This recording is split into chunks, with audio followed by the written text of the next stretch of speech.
Today we have the 2020 BMW i3. This vehicle has done just over 14,000 miles. It has an automatic transmission and a fully electric motor. To the left of our steering wheel, we have cruise control as a feature, and on the right we have voice control. On our screen we can access media, communication, map and navigation. If we put the vehicle into reverse, we can see that it comes with front and rear parking sensors.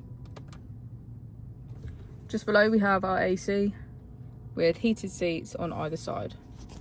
If we press our mode button, we can switch between Sport, Comfort, Eco Pro and Eco Pro Plus.